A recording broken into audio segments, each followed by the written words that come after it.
Good afternoon, ladies and gentlemen. Thank you very much for attending this session on carbon calculators and the journey to net zero. My name is Ramsey. I work as a scientific and research lead in AgriCalc, which sits within SIC Consulting.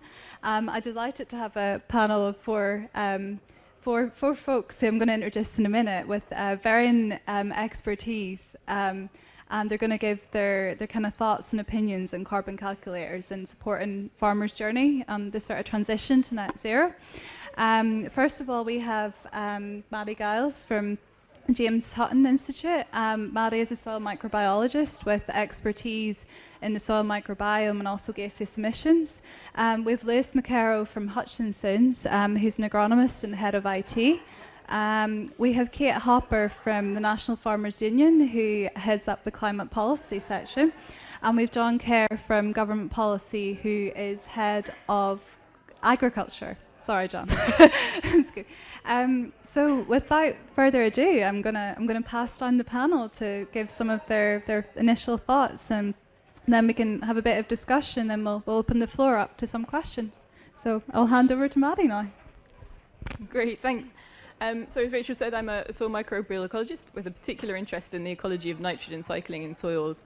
So I really, I guess I'm here to represent just how important soils are when it comes to accounting for greenhouse gas emissions and things like carbon calculators, because as everyone here probably knows, nitrous oxide emissions from agricultural arable soils make up a really huge component of agricultural emissions, and they're something that really needs accurately accounted for if we're to deal with developing good carbon calculators and sustainable agricultural practice. So I'm going to hand over to Louis. Thank you. So yeah, I guess my role is kind of twofold really. By trade I'm an agronomist, but I'm actually kind of head of field IT for Hutchinson's, so kind of my role is looking at how we use technology and some of our offers to farmers. Some of the kind of calculators that we're building is predominantly for the trying to utilize technology that we already have on farm, rather than trying to kind of spend days in the office using calculators. If we can use some of the machinery that's out in the field already and just form carbon calculations as part of what we're doing already and making it streamlined, then that makes more sense than having to make it quite an onerous process. So part of my role is to try and kind of facilitate and make tools that are useful to farmers. Okay, pass you on. Thank you.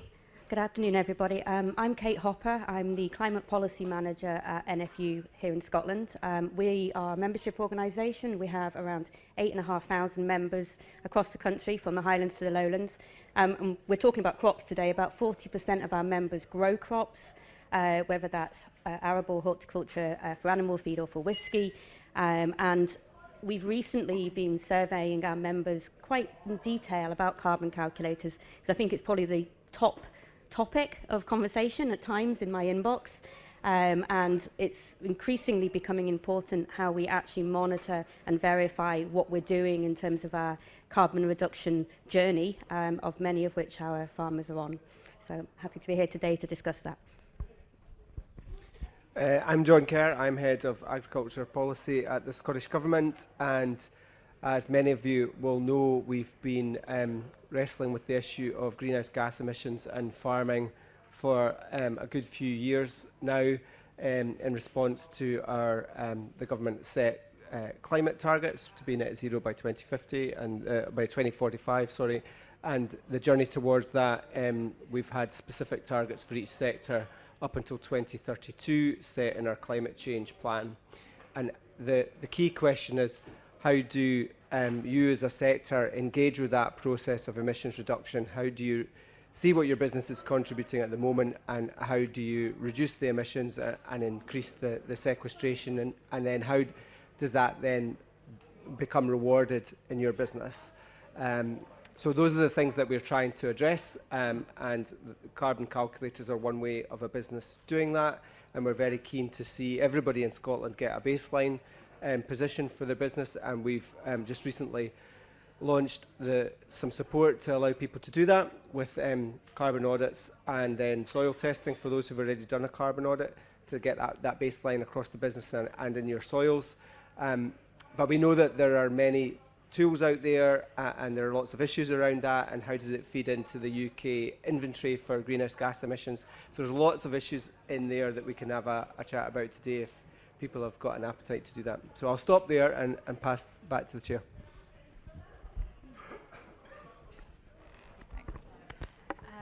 So thanks, John.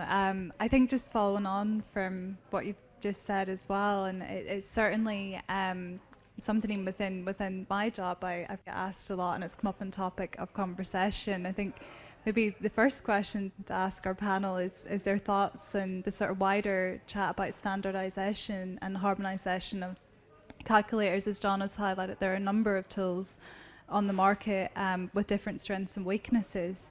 It's how you see that going forward. Do you feel if there is harmonisation or standardisation of tools, should that be a science-led initiative or a government-led initiative? And there's pros and cons of each, which I'm sure we'll discuss. So who would like to tackle that one first?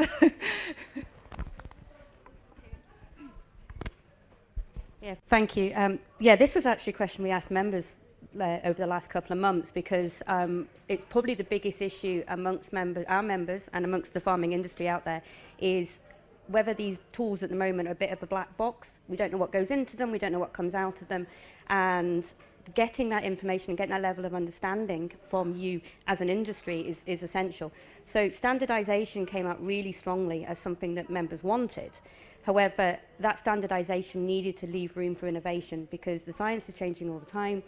We've got Safari here today, we've got things going on out here looking at the various techniques of the ways of doing things. So those tools need to be able to be updated when that new science emerges. However, they've got to be confident, we've got to have confidence in what we do, and one of the things that members really supported was government-led, and actually having that confidence in it from the Scottish Government to lead the development of a tool. Now, we also are looking, because we're obviously one small country, we've got 4 unions within the country, and those 4 unions all also supported standardisation. Now, how do we compare as one UK against each other? How do we look at the UK inventory, because it is a UK inventory moving forward? So, and then also, how do we then compare internationally? So the question gets bigger and bigger and bigger the more you look at it, and how we deal with that.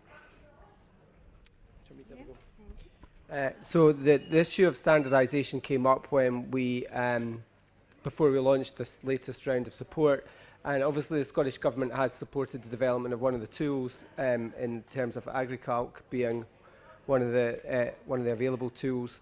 We chose not to endorse a particular tool at the time that we launched this initial pilot work, recognising that partly the need for innovation that Kate spoke about, but partly the fact that we didn't want to give commercial advantage to one player in the market, but there is a need to have tools which are standardised in terms of how they operate, and that they operate at a level of thoroughness that is tangibly recognisable as something that's scientifically valid. And there is an accreditation. I think the right is past 2060 or something. Julian will be able to tell us the standard. Past 2050. So there is a standard that everybody must reach, and actually only one calculator reaches the standard, so we had to wind back a little bit from that. So I think that over time we will probably have to either standardise the methodology or standardise around a tool, but we're not at that stage yet. And I expect that there'll be there's just been a consultation by BASE on monitoring and verification of towards carbon, how you measure carbon in businesses, including on agricultural businesses, and I expect that will be the next step in the conversation as we see the results of that consultation come in from a government perspective. But we are working together across the 4 administrations to try and see where we get with that. I think that, to be fair, we're quite significantly ahead in Scotland on our thinking on this, with the Northern Irish creeping up quick on the inside track with their latest offering around measuring carbon on farms and their approach to LiDAR as an addition to what we're doing here, which I'm very annoyed about, but there you go. Thanks. Yeah, I mean, I guess from a commercial angle, I mean, I work for a national company that covers all all the different regions of the UK. And I mean, for me, standardisation of figures would be welcome, because it is quite a lot of kind of development money to make everything different for each region and make it compliant. So I think largely I'm in favour of standardisation, because we have a lot of clients that ask us, if we use your tool, will that be compliant with things in the future? And we need to ensure that is the case. But I think, my challenge to that is, if everybody works on a standard system, then it kind of, I think it's something you mentioned, Rachel, maybe stifles the kind of innovation part, and also maybe the science part of it as well. So I think we just need to be careful how we approach it, because we could end up putting that fire out that we should be looking to science and basing things on scientific fact, rather than purely being led by government, I would say. Yeah, I think what's interesting about the carbon calculators is the different ones that essentially calculate things in a different way. So they emphasize different sort of sources of greenhouse gas emissions. And I think part of this discussion around standardization is really going to be deciding where we want that emphasis for the carbon calculator to lie, and which particular part of all the possible emissions you get from arable agriculture are the ones that we really need to focus on quantifying and modeling well with these calculators. Thank you, guys. It's just a quick kind of follow-up question, and it's something that has actually cropped up earlier, and I'm just wondering, in your opinion, guys of this panel, do you think partly the concern around and the discussion around standardization is partly because of that concept of mini calculators being a black box, or like a lack of transparency in their methodology, perhaps? Is that something that the industry could communicate better to users, do you feel? Or, in terms of knowledge exchange, knowledge transfer? Would anyone like to?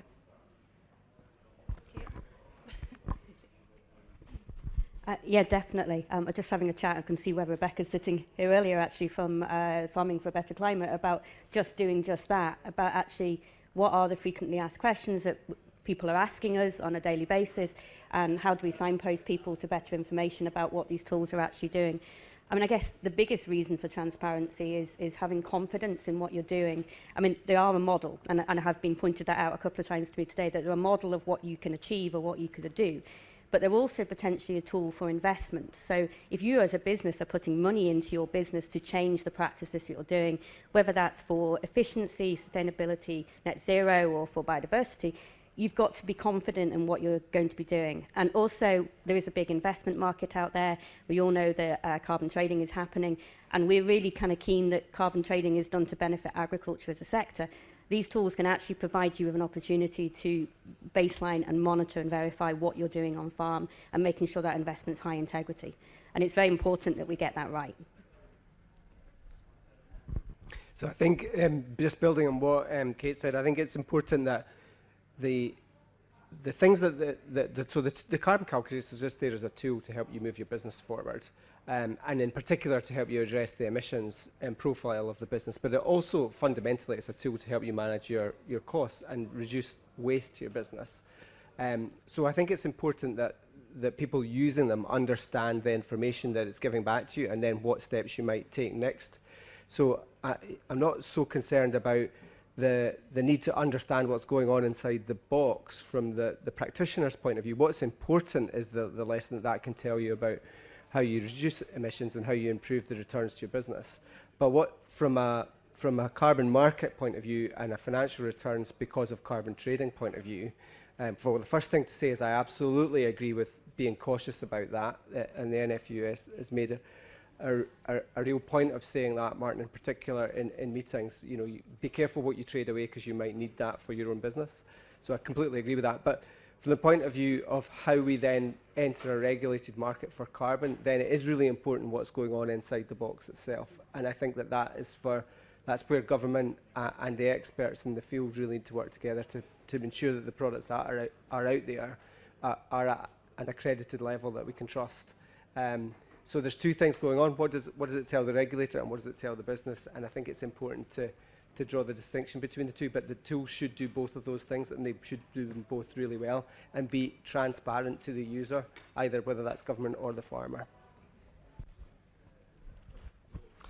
Yeah, I mean, I think as part of the process, taking feedback from users is quite important to the whole thing as well, because I think, you know, the kind of what goes into the black box, as it were, and you know, if you look at even just the kind of arable sector, you know, treating barley, wheat, and other cereals the same, you know, they're quite different crops in some respect from an agronomy perspective. And I think the more feedback we get from the actual end user into the kind of the data that they feel is important into those calculations for their own business, because obviously farm businesses are very different in the way they're kind of, you know, every farm business across the country is slightly different. So I think their wants and needs are going to be slightly different as well. So I think we just need to make sure that the calculators also fit the kind of the end use, I suppose it were, really. Yeah, I think that's very fair, and I guess just to echo what the others have said, I think it's very important for the calculators to be transparent about what they do well and what they do badly, so that it's possible to think critically about the numbers that come out at the end of them and make effective decisions that are based on the sort of individual farms. Thanks, and if I may make a comment myself in that, I think all very good points have been raised, and I think the key one, just to even tie on to what John said as well, that these are tools not only for carbon calculation, but they're actual a tool for resource efficiency. They're actually benchmarking. You know, no one understands their business as well as you do as a farmer, but what these tools can provide is that extra level of detail and show the strengths and weaknesses of your business. And I think sometimes, to a certain extent, it's not forgotten, but maybe it's a secondary piece where we focus currently on carbon, but actually these tools are a very valuable resource as well. And just following on, I'll segue from that into the next thing I'm going to throw at our lovely panel as well, is there are strengths and limitations to carbon calculators. What do yourselves currently consider as strengths, weaknesses, and what would you like to see going forward, the evolution of these tools? Is there that's quite one to throw at you. I'm not going to go to Kate first because she's wiggling her eyebrows. Lewis, would you like to talk? Yeah, I can start on that one. So yeah, I mean, I think, you know, as I kind of alluded to in the last question, really, I think to some degree some of the current calculators are too generic and too broad brush. I think, you know, as I say, different crops that should be treated differently currently are kind of under one banner, as it were. So I think it does have room for improvement in that respect. I mean, coming back to your previous point, Rachel, about, you know, the tool that we're kind of developing is, you know, the carbon side of it's almost a byproduct of information you're putting in. So if you're taking yield information in from the combine, if you're putting information in about your soil or your seed that you're putting on or your fertilizer, then, you know, that all has a carbon cost, you know, whether you're driving putting fertilizer on or drilling seed or whatever you're doing in the field. And all of that is related to the financial performance of the business, but it also has a carbon cost as well. So I think, you know, certainly the tools that we are looking at, the carbon almost becomes the byproduct of all of the other things that you're recording on the farm. So I think an efficiency comes into that. You know, the more efficient you are, then the better that has effects on your kind of carbon performance of the business. So I think I would like to see the kind of information keep pace with technology from my perspective, because there's a lot of technology out there on farm recording things as you go through fields, as it were. So, you know, actually capturing that information and being quite detailed is kind of what I would like to see the calculators become in the future, rather than a broad brush approach that some of them might be at the moment, really. So I'll pass it on.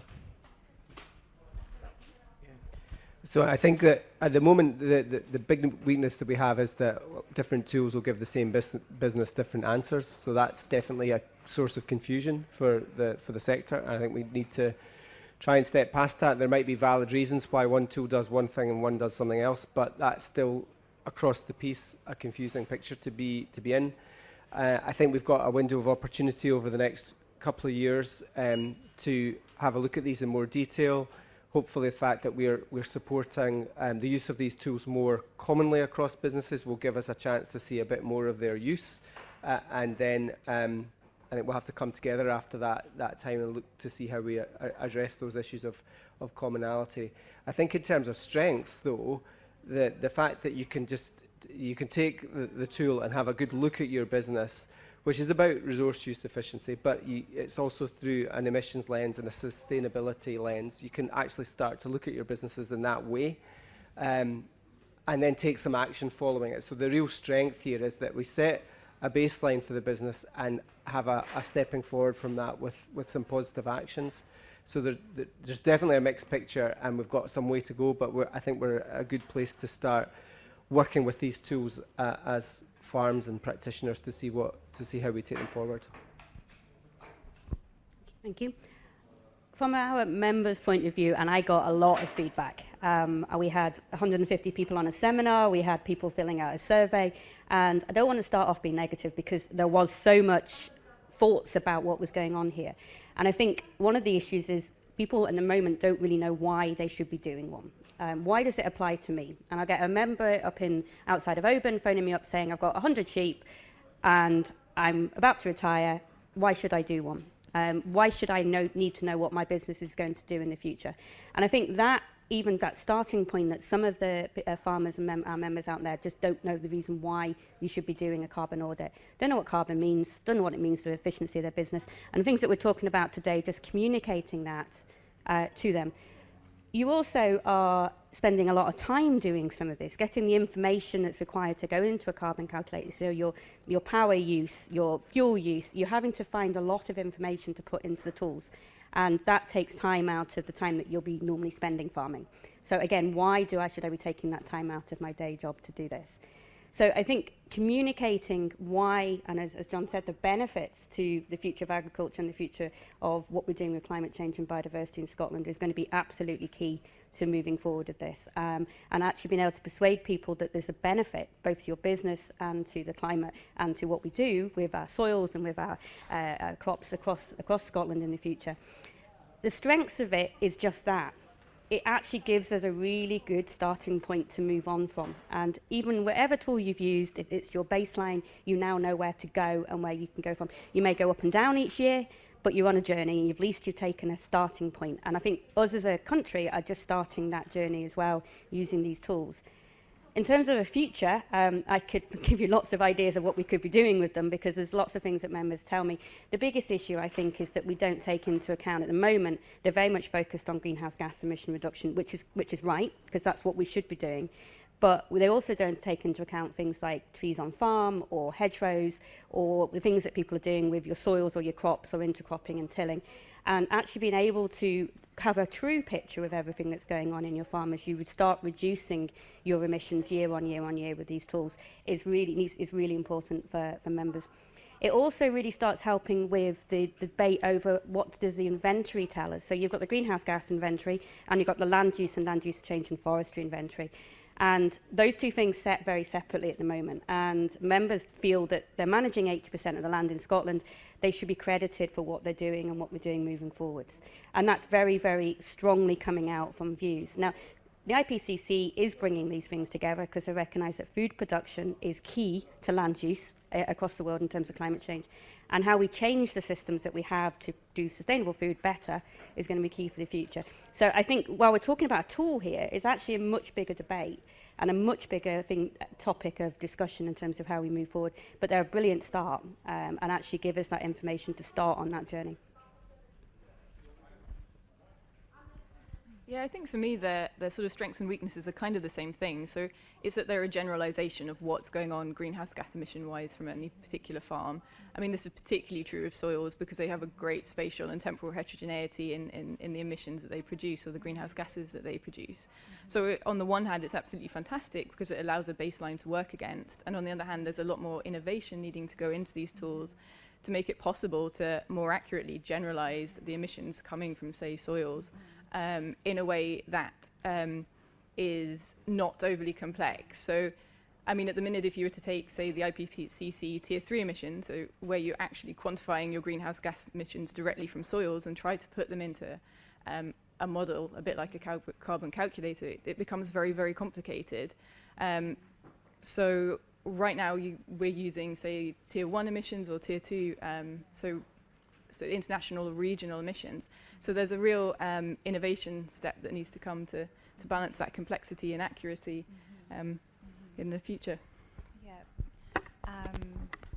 Thanks, guys. I'm just going to maybe do a quick summary, then perhaps we could open the floor to questions. I'm keeping an eye on the time as well.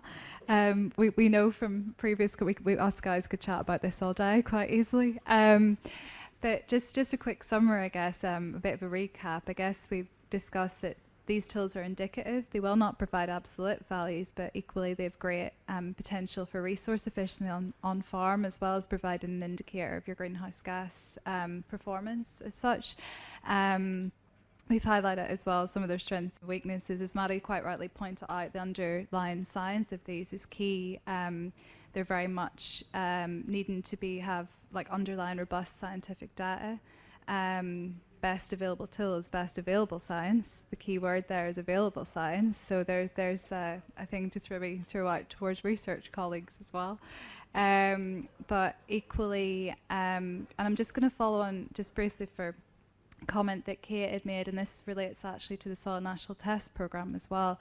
I think a key point to make as well that we haven't quite touched on today yet is that regardless of which tool you do use, and the same applies for who's going to carry out your soil tests, if you do elect to be part of the Soil National Test Programme, is please do use the same provider.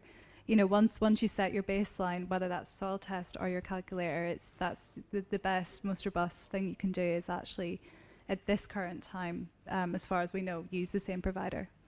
You know, don't swap tools for the next audit, please. So I don't know if you want to open the floor to questions.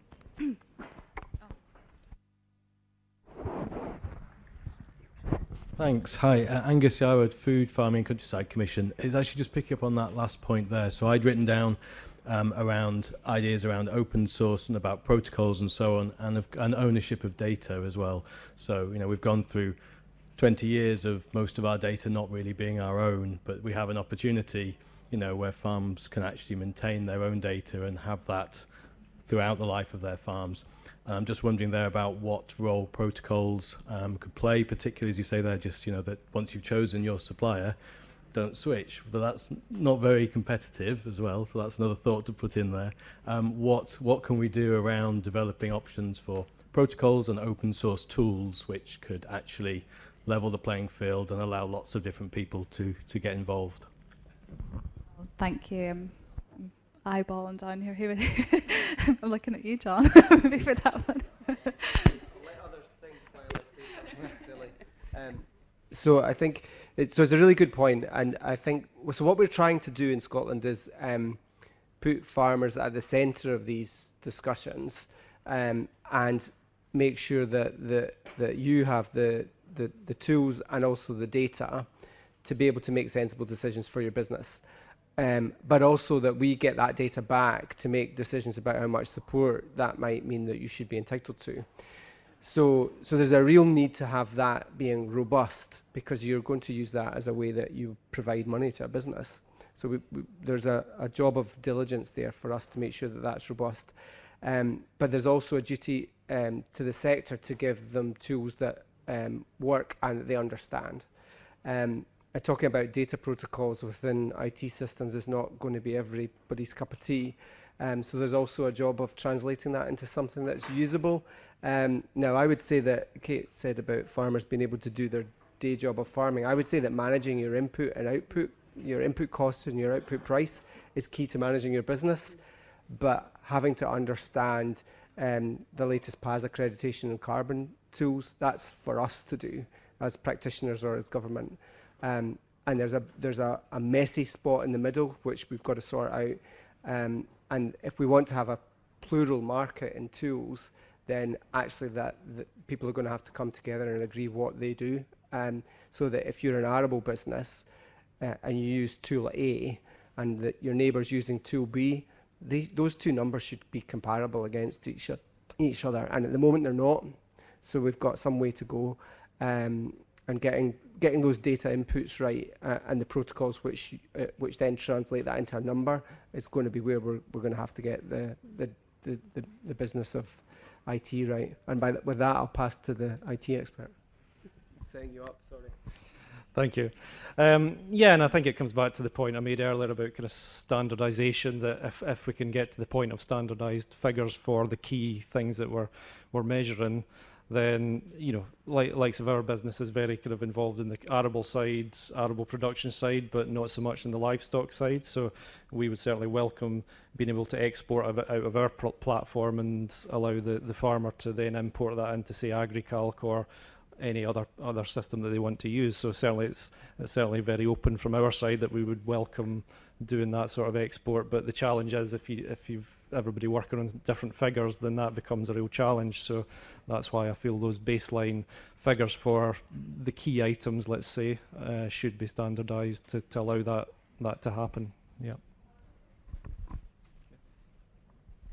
I think is a very interesting question, and standardization is a tricky thing, and maybe part of standardizing the carbon calculators is also standardizing or being transparent about exactly what data needs to go into them and how it needs to be collected in a standardized way, which then potentially helps with the competition aspect, because a lot of providers will know they'll need it in that way. Thanks. I think there's a gentleman over there. Ken Rundle, formerly with SRUC. I may have misunderstood, but what I seem to be getting is the fact that various people are being asked to get involved with and trying out each of the different tools, which strikes me that over the next period of time, farmers are going to be using one of these tools and getting the data. At some point, somebody's going to decide which of the tools is valid. What happens to the farmers who suddenly find that their data doesn't fit with the tools that's chosen? Is the government taking that into account? Because obviously, as you've implicated, there could be money involved in that. In other words, if you want to get farmers involved at this stage, can they be guaranteed that they're not going to end up a wrong channel somewhere? Thanks. That's a good question. And John, I think you're up again. Sorry. Yeah, so at the moment we've been non-prescriptive about which tool to use if you take the National Test Programme support for that. We also are continuing to offer the support through the Farm Advisory Service, which uses AgriCalc, because that's the way that's been set up. So I guess from a government perspective, we've always been supporting that particular tool because we wanted to see innovation in this area. Can I offer a guarantee to every business that they'll choose the right one? Well, I think that many executives at the dawn of video era would have told you definitely go for Betamax. So I'm not going to do that because I don't know sitting here today what approach we're going to take. What I do know though is that this is definitely the shape of the future. The way that you measure the emissions of your business is definitely going to be important for government. It's going to be important for you selling into the market. So I think that any activity that any farmer does in this area that takes that step forward will be valuable.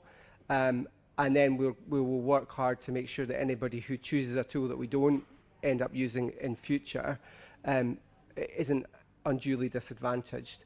Being very careful with my language there, but I think there's more to be gained in engaging in this territory than there is fear of missing out because you've chosen the wrong one. I think choosing not to engage is the biggest risk. Yeah, I would say from a kind of IT perspective, the development side, if people are using a number of different tools that give slightly different answers, let's say, and 3 years down the line, let's say there is then comes out a standardized tool to use or figures to use, then it's relatively simple to kind of reconvert that data to kind of match the standard, as it were, because ultimately you've still applied the same amount of fertilizer to a field or seed to the field. Historically, you're just attributing a different value to that operation. So if you look at 60% roughly of emissions are from nitrogen use, 20% from kind of machinery operations in the field. Well, you've still done that operation across your land, so you've still done it on 10 hectares, regardless of what the number says. So as long as you just back filter those figures into the system, then you can recalculate it. So I don't see that being a massive technical challenge going forward. So yes, it should be possible to, even if there is a standard comes out, to then kind of bring yourself back in line with that standard, I would say.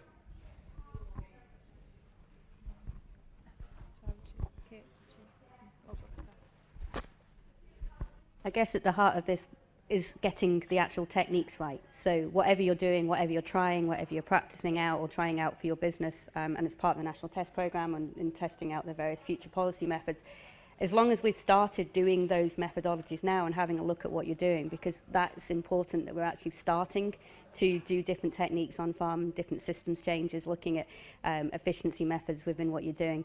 I think we are getting caught up on the calculator. It is a tool. I mean, the part of this is actually doing things to start dealing with the climate crisis that we've got. So let's start testing the things, start looking at it. And I think I'm quite positive hearing that actually we will be able to bring that data together in the future to re-baseline it and re-look at what we're doing, providing we've got the techniques right. We're actually reducing emissions and sequestering carbon. Those are two key things that we should be doing. Yeah, and I think it's an important point.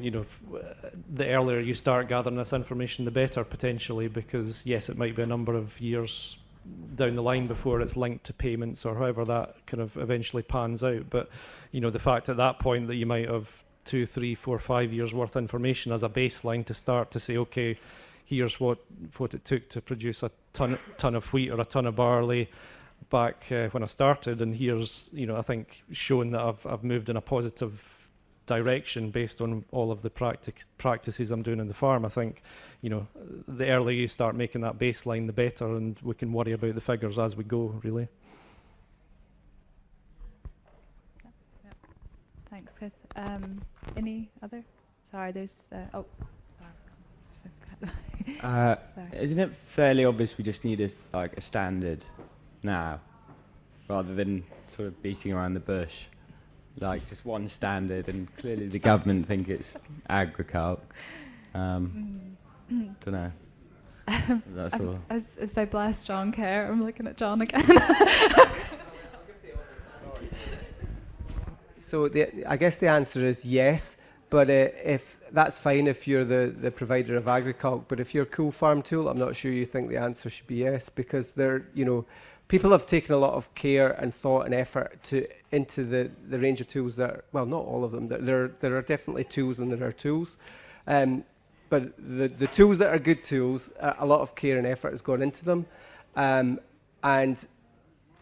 there's a danger of unintended consequences if everybody's only using the single blinkered approach to something, and we might not get the innovation that other panelists have spoken about. So how do we take on soil sequestration of carbon in a business? If the tools aren't currently doing that, for sure they're going to have to in the future. So the ones that innovate early will be in the right place for that. So yes, I guess if you were a centralized economy approach like China, you just say everybody use this one, but that's not really how we do things around here, and for good reason, because it stifles the sort of innovation that we'll need to answer the sequestration problems. How do we measure it?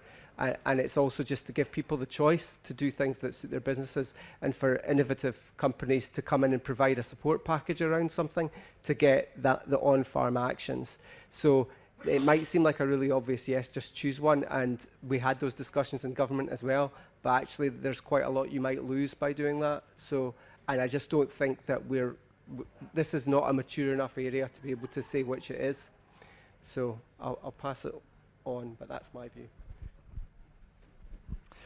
Yeah, I would say that it's not necessarily the one tool, it's more about the one figures. I mean, you could have, say, 20 different tools all running the same kind of figures, so they give you the same kind of output, which, and they might do other things to your business. They may not just do the kind of carbon or emissions analysis, they may have another kind of value-added benefit to those, and I think that's where we need to go. I mean, if you do a similar thing, or you look at soil analysis, you can go to dozens of different suppliers and they could give you a soil analysis, but ultimately they would give you the same sort of figures, but it just gives the market choice and allows you to kind of work with people that you want to work with. So yeah, I see that as the way it should go.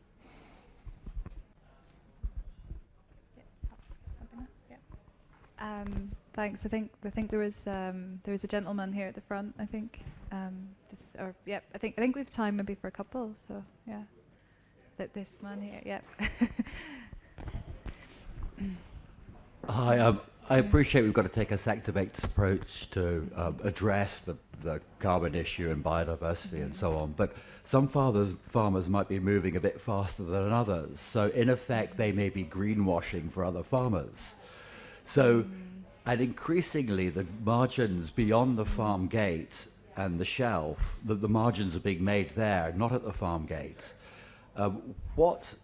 Why can't farmers who are moving faster than others on the carbon front be paid, go to the market and get paid for it, where other farmers are quite happy with their business, making reasonable amounts of money, but maybe not addressing the farmer? If it's a sector-based, I don't know, I'm not putting it very clearly, if it's a sector-based approach, some farmers will get off scot-free, where other farmers may be not being recompensed enough for what they're doing. Sorry, just please clarify if I picked you up wrongly as well, but in essence, is it a sort of the concept that some farmers may achieve net zero, others may not? Yeah, that's right. And Yeah, if how some to deal farmers with are that making net zero or carbon negative, for example, and if there's a market, a carbon market out there, then obviously they'll be able to capitalize on it. But if it's a sector-based approach and everyone's under the same umbrella, my worry is QMS and SQC are going to get their hands on it. Yeah. The industry, the purchasers of the produce will be clapping their hands and maybe not give true realization to what the farmers have done in the country. Yeah, so I guess I'm not gonna look at you, John, for this one first, because that's a bit.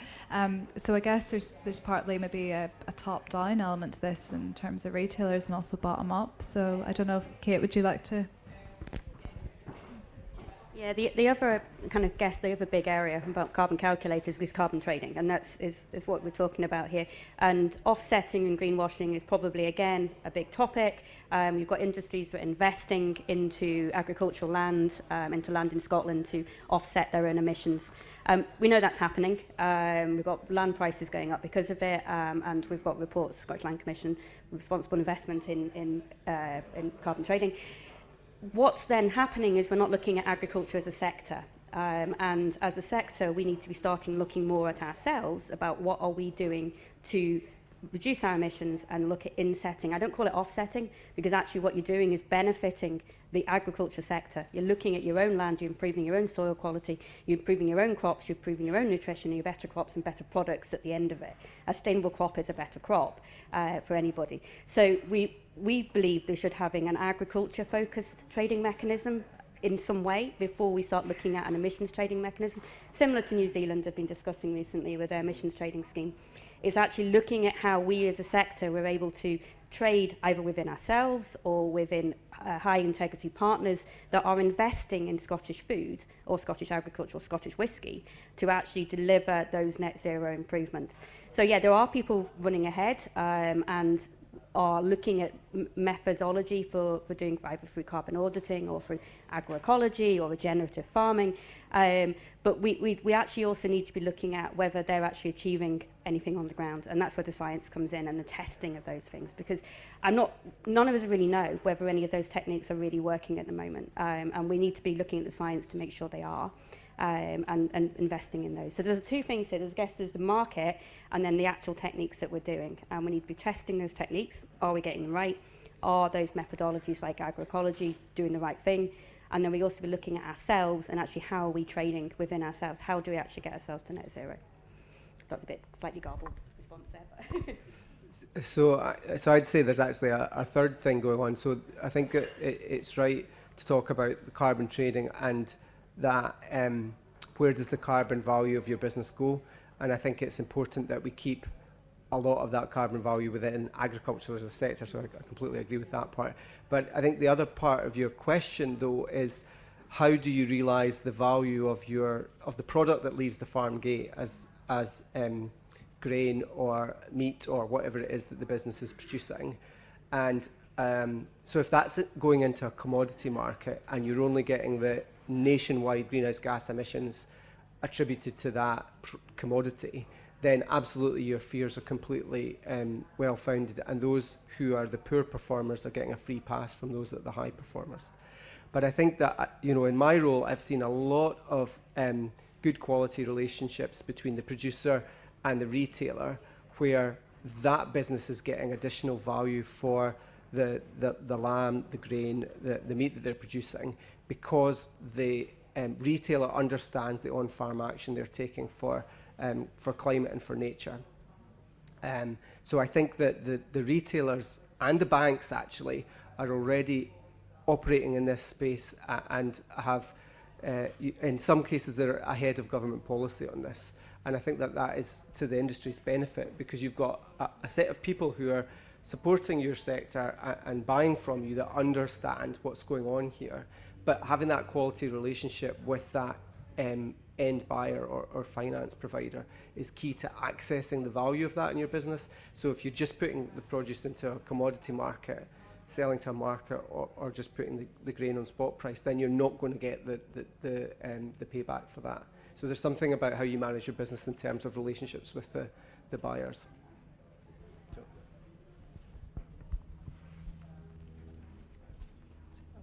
I might just say, I think this maybe is actually where getting to a point where we've got good standardized carbon calculators can come in, because actually making it hard to greenwash by demanding good data input into these models and a sort of accurate quantification out of it might be one way to sort of balance things up a bit.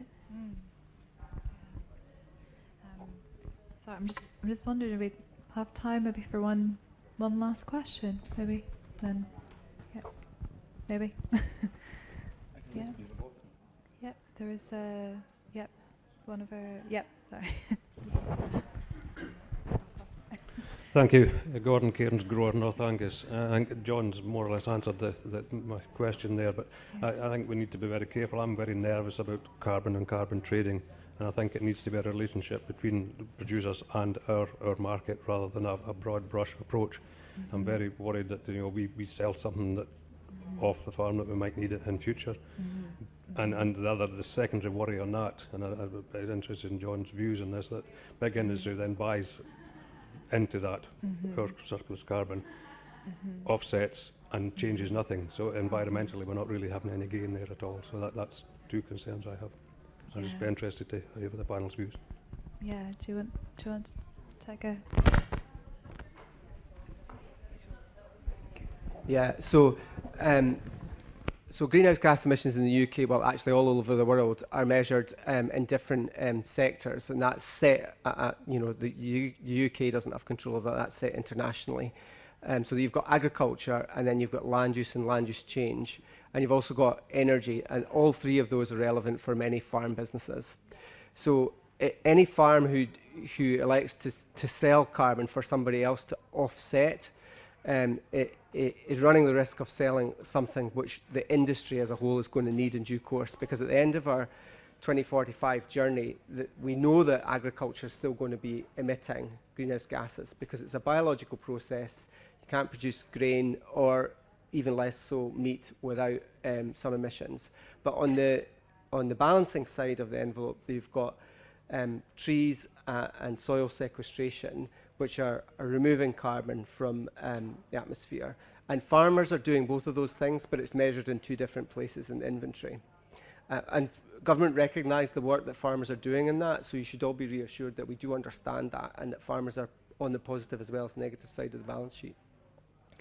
And if we're going to be doing renewable energy, a lot of that's happening on farms. But I think it's really important for farms individually and as a sector to keep in mind that those negative emissions, soil sequestration or trees on farms, they're required to balance out the positive emissions from the other bits of agriculture that can't be made net zero. So I think that your point is absolutely well made, and it's something that we're very alert to, and why we completely recognise and support what the NFUS are saying about being very cautious about selling carbon credits, particularly since we don't have a mature market in carbon trading in the UK. So it's definitely not the time to jump on a bandwagon in selling carbon off farms. Thank you. Yeah, I'm glad to hear that support, John. Thank you, because it's a message I think we've been very strong about over the last few months. There's obviously two types of trading. There's your own on-farm, trees on farm, looking at the kind of inputting into your own space that you've got. And then there's obviously the big land use change that we're seeing happening, which is a big wholesale land use change to basically to trees, to commercial forestry or forestry for carbon. So there's definitely two messages here. There's trees on farm. Don't plant trees on farm. Don't just do that because we're telling you not to sell the carbon credits. Please go ahead. If you've got room for trees, plant trees. But it's that wholesale land use change which is affecting potentially the future of Scottish agriculture, and it's affecting our potential ability to produce food here, food and other crops. I'm not just talking about food because whiskey is one of our biggest exports, so we do need to talk about that today as well. It's the economy, not just food itself. So actually we are very much concerned about large-scale land use change and trading, which is inputting on that as well.